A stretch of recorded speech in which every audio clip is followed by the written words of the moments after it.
Kamusta po kayo? Bago po ang lahat, first things first.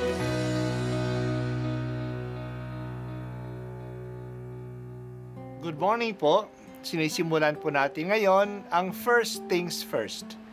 At dito po, tinatalakay natin sa unang bahagi ng umaga natin ay ang first readings na binabasa po sa banal na misa.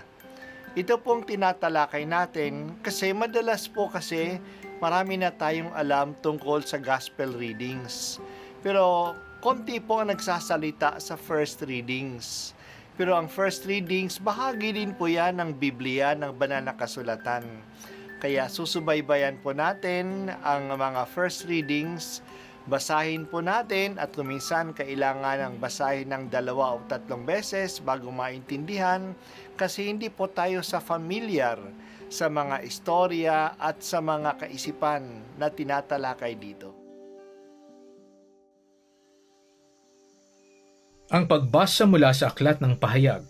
Ako'y si Juan, nangusap sa akin ng tinig na narinig kong nagsasalita mula sa langit. Lumapit ka sa anghel na nakatungtong sa dagat at sa lupa. Kunin mo ang hawak niyang kasulatang nakabukas. Nilapitan ko ang anghel at hiningi ang kasulatan. Ang wika niya sa akin, kunin mo't kainin ito. Mapait iyan sa sikmura, ngunit sa bibig mo'y sintamis ng pulot-pukyutan.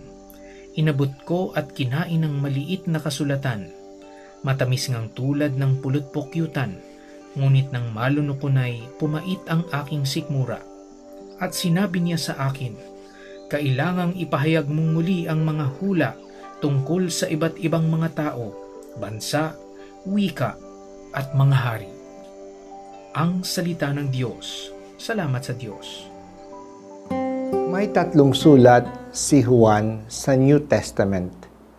Ang 3 ito'y magkahawig sa kanilang vocabulary at kanilang mga tinuturo at magkaugnay din sa itinuturo sa atin ng Ebanghelyo ayon kay San Juan.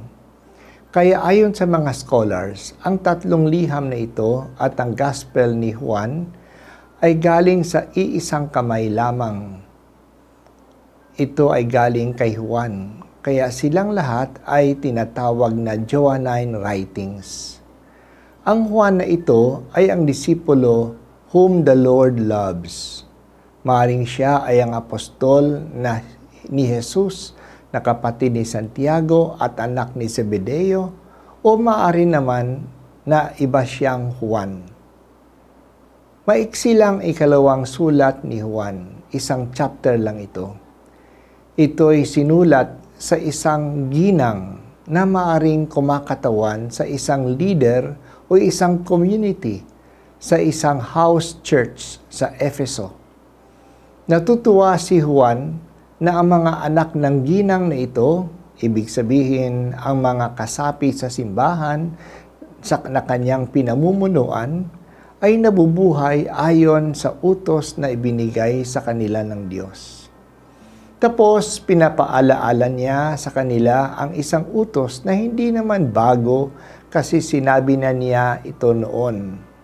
Ang utos na ito ay mag-ibigan tayong lahat.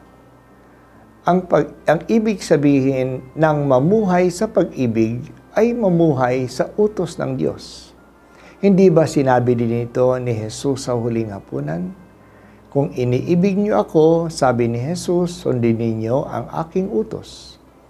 Binigyan din niya ng warning ang mga Kristiyano na huwag magpadala sa mga mandaraya.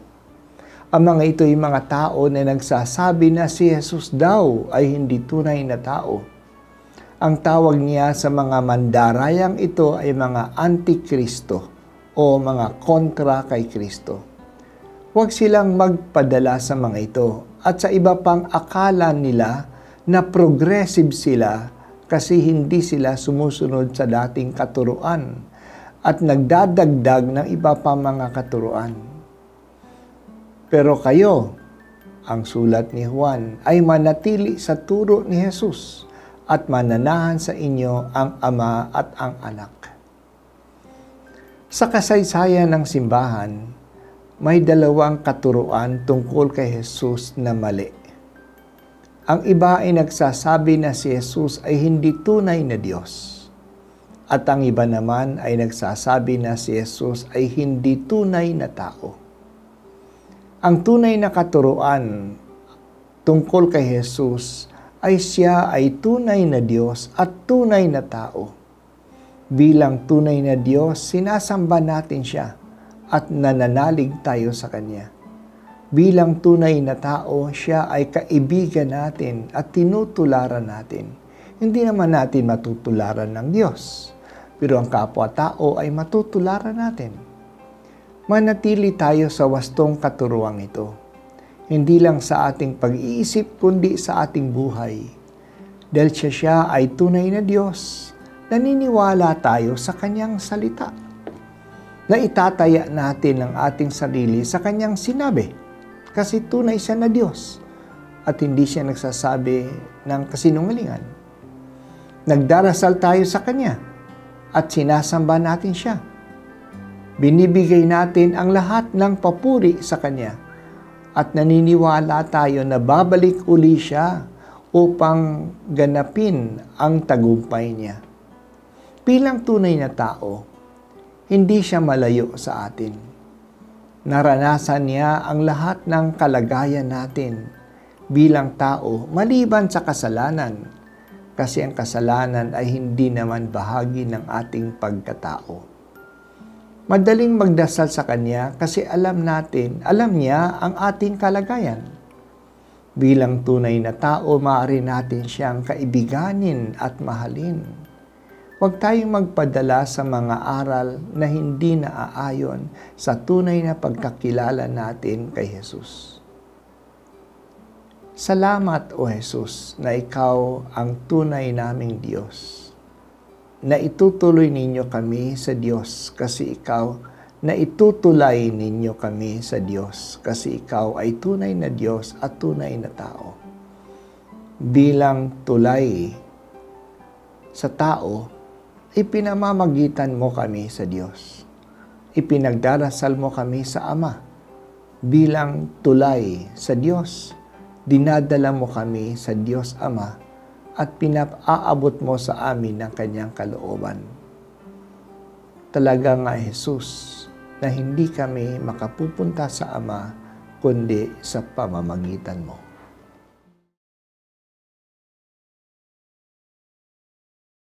At ako po ay si Bishop Broderick Pabilio dito sa First Things First.